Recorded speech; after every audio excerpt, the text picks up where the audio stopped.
வணக்கம் வணக்கம் hi friends. ஏய் வணக்கம்டா பச்சைக்கிளி. என்ன எல்லோரும் என்ன பண்ணிகிட்ருக்கீங்க?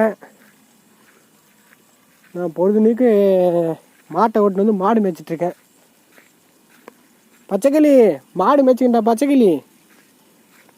அதோ பாருங்க, தெரியுதுங்களா?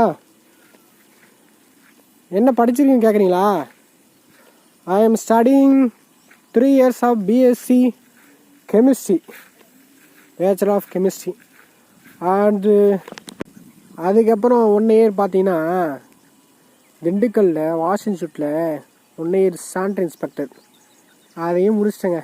2017-18 பேட்ச்சு. அதுக்கப்புறம் 18 to 20 பேட்ச் வந்து MSc chemistry, master of degree. அதாங்க என் வாழ்க்கையில் அன்னைக்கு தாங்க ஒரு சும்மா அற்புதமான நாள். ஏன் சொல்கிறேன்னா, அப்போ தாங்க ஒரு கொரோனான்னு ஒரு டிசீஸ் ஒன்று வந்தது.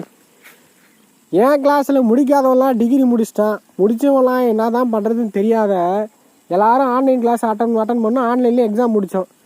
முடிச்சுட்டு ஒரு வருஷம் வீட்டில் இருந்தேங்க.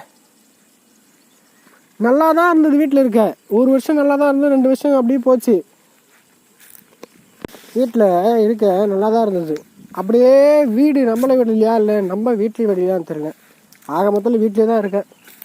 சரி, சும்மா இருக்கிறதே ஒரு கொம்பு எடுத்துக்கிட்டு நான் வீட்டில் ஒன்றை வளர்க்குறதே 4 மாடு வளர்க்கலாம் அப்படின்னு சொல்லியிருந்தாங்க. ஏங்க நான் ஒரு ஆள் இருக்குண்ணே, அந்த 4 மாடு நானே வளர்க்குறேன்ட்டு அந்த 4 மாடி நானே கொம்பு எடுத்துன்னு ஓட்டுனுட்டுங்க. இது பெரிய கம்மாங்க. அது இருக்குது, ஒரு 500 ஏக்கரா இருக்கும். 500 ஏக்கரால் 5 மாடு விட்டோன்னே எங்கே இருக்குதுன்னு தெரியல. நானும் ஒன்று வந்துச்சுங்க. வந்துட்டு லைஃப் செம்ம ஜாலியாக இருந்துச்சுங்க.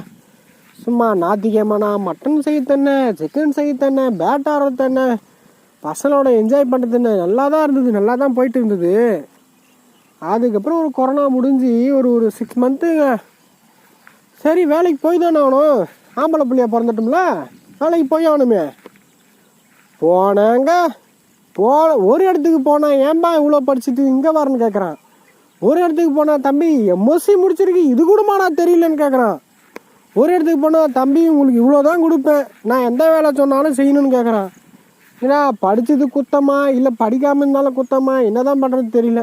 சரி, அப்படி தான் விட்டுட்டு இந்த பக்கம் கவர்மெண்ட் எக்ஸாமுக்கு எழுதலான்னு போனால், மாடு மேய்ச்சிட்டு நீ புக்கு படிச்சுட்டு நீ எக்ஸாம் எழுதி பாஸ் ஆகிட்டா அது எப்படி தம்பி?